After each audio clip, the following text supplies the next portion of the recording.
So welcome to our YouTube channel biology sir. उम्मीद है आप सब लोग ठीक ठाक होंगे और काफ़ी मज़े में पढ़ाई भी कर रहे होंगे।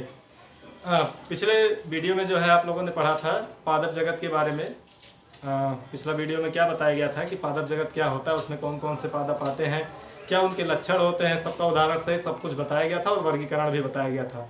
अगर आपने हमारा पिछला वीडियो नहीं देखा है तो आप जो है इस वीडियो के डिस्क्रिप्शन में आपको लिंक मिल जाएगा, आप वहाँ से जाके देख सकते हैं। तो चलिए ज़्यादा समय बर्बाद ना करते हुए हम आज का अपना टॉपिक स्टार्ट करते हैं। जो आज का हमारा टॉपिक रहेगा वो रहेगा जंतु जगत। तो जंतु जगत के बारे में आज हम पूरी तरह से अच्छे से पढ़ेंगे कि जंतु जगत होता क्या है, उसके लक्षण क्या है, कौन कौन से संघ उसमें रखे गए हैं, सभी चीज़ों के बारे में। तो हमारी जो हेडिंग पड़ेगी वो क्या पड़ेगी, जंतु जगत। तो सबसे पहले आप हेडिंग लगाइए जंतु जगत, किंगडम एनिमेलिया।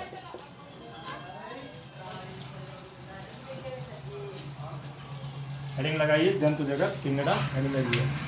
तो देखिए जंतु जगत में पहले हम कुछ कैरेक्टर्स को देख लेंगे कि कौन कौन से कैरेक्टर्स आते हैं और थोड़ा सा जान लीजिए जंतु जगत में होता क्या है। तो सबसे पहला पॉइंट ये है, जंतु जगत में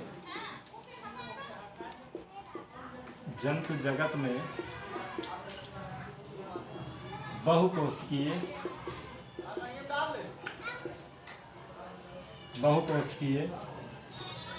जंतुओं को रखा गया है।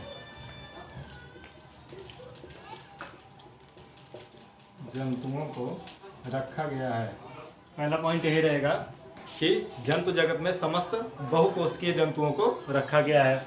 दूसरा पॉइंट, जंतु जगत के जीवों में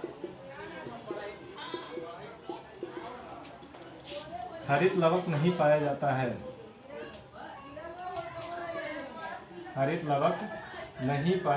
है। नोट कीजिए। नेक्स्ट पॉइंट रहेगा, इन जंतुओं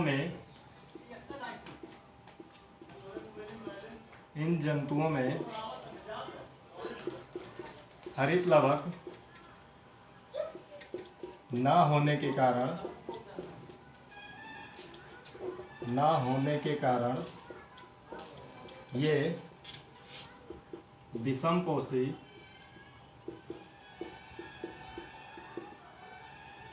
अर्थात परपोषी होते हैं।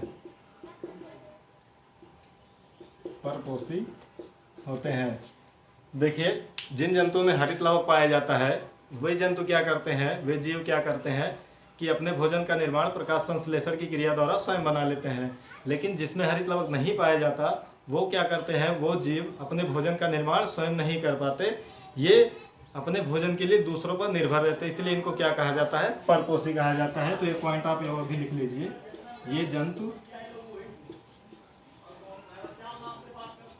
दूसरे जंतुओं से या दूसरे जीवों से अपना भोजन प्राप्त करते हैं।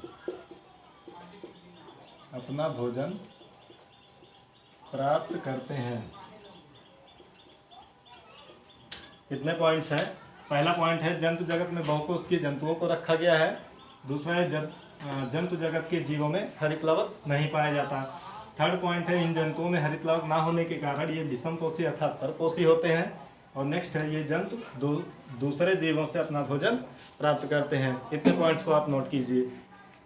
तो देखिए इन सब पॉइंट्स में जो है आपको बता दिया गया है कि जंतु जगत का क्या क्या लक्षण होता है। अब हम पढ़ेंगे जंतु जगत के वर्गीकरण के बारे में कि जंतु जगत में कौन कौन से संघ आते हैं। देखिए एक संघ आपको पढ़ा दिया गया है संघ प्रोटोजोआ के बारे में, जो कि प्रोटिस्टा जगत में आता है। उस जगत के जंतुओं को छोड़ के इस पृथ्वी पे जितने जंतु पाए जाते हैं, जीव की बात नहीं कर रहे हैं, जितने जंतु पाए जाते हैं सब किस में आते हैं, जंतु जगत में आते हैं। इसमें टोटल 9 संघों को रखा गया है, कुल मिला के 9 संघ आते हैं। तो हम उसी जंतु जगत के वर्गीकरण के बारे में ही पढ़ेंगे। तो उसका डायग्राम हम पहले बना देते हैं, फिर आपको बताते हैं कि कौन कौन सा संघ उसमें रखा गया है। तो आप हेडिंग लगाएंगे जंतु जगत का वर्गीकरण। हेडिंग लगाइए जंतु जगत का वर्गीकरण, classification of classification of animal kingdom, heading लगाइए। हाँ तो देखिए ये पूरा जंतु जगत का वर्गीकरण है। जंतु जगत को कितने प्रभाग में, कितने उपजगतों में बांटा गया है, सब कुछ जो है इसमें दिया गया है। तो पहले आप इस चार्ट को समझ लीजिए। पहले देखिए जो जंतु जगत है इसको दो उपजगत में बांटा गया है। ये पुराना वर्गीकरण है, ठीक। पुराने वर्गीकरण से ही दिया गया है कि जंतु जगत को दो उपजगतों में बांटा गया। पहला उपजगत है प्रोटोजोआ और दूसरा उपजगत है मेटाजोआ।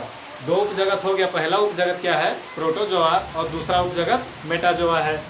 अब देखिए उपजगत मेटाजोआ को दो प्रभाग में बांटा गया। पहला प्रभाग नॉन कार्डेटा और दूसरा प्रभाग कार्डेटा। देखिए मेटाजोआ को जो है नोटोकार्ड की उपस्थिति और अनुपस्थिति के आधार पर दो प्रभागों में बांटा गया है। नोटोकार्ड का मतलब होता है रीढ़ की हड्डी, ठीक। तो नोटोकार्ड की उपस्थिति और अनुपस्थिति के आधार पर मेटाजोआ को दो प्रभाग में बांटा गया है। पहला प्रभाग है नॉन कार्डेटा, यानी कि जिसमें नोटोकार्ड क्या होता है अनुपस्थित होता है, और दूसरा प्रभाग है कार्डेटा जिसमें नोटोकार्ड उपस्थित होता है। तो देखिए नॉन कार्डेटा को जो है संघों में बांटा गया है। नॉन कार्डेटा को क्या किया गया है, संघों में बांटा गया है। इसमें टोटल 9 संघ आते हैं। नॉन कार्डेटा में टोटल 9 संघ आते हैं। ये प्रोटोजोआ तो यहाँ से हो गया, ठीक। आप प्रोटोजोआ को हटा देंगे तो 8 संघ आएगा, लेकिन फिलहाल प्रोटोजोआ को भी हम ले लेते हैं क्योंकि वो भी क्या है जंतु है। इसलिए प्रोटोजोआ हो गया पोरीफेरा, सिलेंट्रेटा, प्लेटीहेल्मिन्थीज, निमेटोडा या एस्केल्मिन्थीज, एनलिडा, आर्थ्रोपोडा, मोलस्का और इकाइनोडर्मेटा। ये टोटल 9 संघ ऐसे हैं जिनमें नोटोकार्ड यानी कि रीढ़ की हड्डी नहीं पाई जाती है, और इसको किस में रखा गया है, नॉन कार्डेटा में रखा गया है। फिर दूसरा प्रभाग आ जाता है कार्डेटा। कार्डेटा वो है जिसमें रीढ़ की हड्डी क्या होती है, पाई जाती है, और उसमें केवल एक संघ रखा गया है, संघ कार्डेटा, ठीक। तो दो हो गया, एक नॉन कार्डेटा दूसरा कार्डेटा। कार्डेटा में केवल एक संघ कार्डेटा, ठीक। तो आप इस पहले वर्गीकरण को जो है क्या कर लीजिए, नोट कर लीजिए। और यही वर्गीकरण, इसी वर्गीकरण के चार्ट से जो है आपको ये क्लियर हो जाएगा कि किसमें कौन सा संघ रखा गया है। नोट कीजिए इसको। अब देखिए आपको जो है टोटल वर्गीकरण जो है बता दिया गया है कि जंतु जगत में कौन कौन से संघ आते हैं, कौन कौन से प्रभाग आते हैं, सब कुछ बता दिया गया है। अब जो है आपको अलग अलग संघ का जो है हम अलग अलग वीडियो बना के आपको बताएंगे किसमें कौन कौन से जीव आते हैं, उनके लक्षण क्या है, ठीक, किसका क्या कैरेक्टर है, कहाँ पाए जाते हैं, क्या उनमें विशेषता होती है, सभी चीज़ें आपको बताई जाएंगी। प्रोटोजोआ संघ के बारे में जो हम पहले ही बता चुके हैं, उसके लक्षण क्या है, क्या उदाहरण है, सब कुछ बता चुके हैं। पोरीफेरा संघ से बताना है, लेकिन उससे पहले आप लोग थोड़ा सा वर्गीकरण के बारे में जान लीजिए। पहले हमने कभी बताया नहीं है, और आप हो सकता है जानते हो। जो बच्चे ना जानते हो वो ध्यान दें, और जो बच्चे जानते हों वो जो है स्पीड बढ़ा के थोड़ा सा देखें। तो पहले वर्गीकरण के बारे में जान लीजिए, वर्गीकरण आखिर आया क्यों। तो देखिए जंतु जीवों का जो ये जगत है क्या है, बहुत विशाल है। इतना विशाल है कि अलग अलग जीवों का अलग अलग अध्ययन करना जो है संभव नहीं था। इसीलिए सभी जंतुओं, सभी जीवों को क्या कर दिया गया है, वर्गीकृत कर दिया गया है, जिससे उनका अध्ययन क्या किया जाए, आसानी से कर लिया जाए। अगर इनका वर्गीकरण नहीं किया गया होता तो ये इनका अध्ययन संभव नहीं था। तो सबसे पहला पॉइंट यही बनता है कि वर्गीकरण से जीवों के अध्ययन में सुविधा मिलती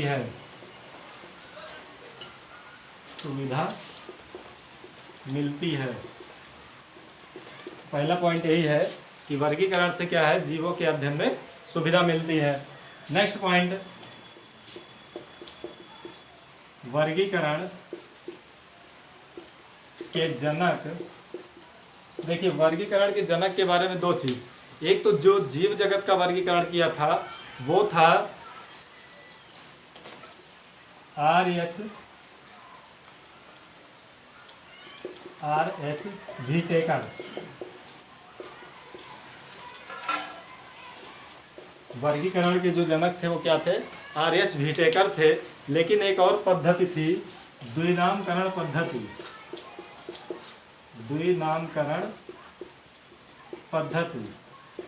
इसको भी वर्गीकरण भी माना जाता है। के जनक कैरोलस लीनियस थे। कैरोलस लीनियस थे। ठीक, तो आप जो है ध्यान रखिएगा कि वर्गीकरण से क्या हुआ, जीव जंतुओं के अध्ययन में सुविधा मिली, जिससे उनका अध्ययन आसानी से किया जा सका। ठीक, और वर्गीकरण के जनक यानी कि जीव जगत का जो वर्गीकरण था, जो 5 जगत प्रणाली दिया गया था, वो किसके द्वारा दिया गया था? आर.एच. व्हिटेकर के द्वारा दिया गया था। और थर्ड पॉइंट, एक द्विनामकरण पद्धति होती है, उस द्विनामकरण पद्धति से क्या होता है कि जीवों का नाम लिखा जाता है, और उस पद्धति की खोज किसने किया था? कैरोलस लीनियस ने किया था। तो आप इन पॉइंट्स को नोट कर लीजिए, और इसी के साथ जो है हम आपका जो आज का वीडियो है हम उसको ख़त्म करते हैं। आप लोग पढ़ाई करते रहिए। और एक चीज़, अगर आपको वीडियो पसंद आया है तो वीडियो को लाइक कीजिए, और अभी तक अगर आपने हमारे चैनल को सब्सक्राइब नहीं किया है तो चैनल को सब्सक्राइब कर लीजिए, और पढ़ाई करते रहिए। All the very best.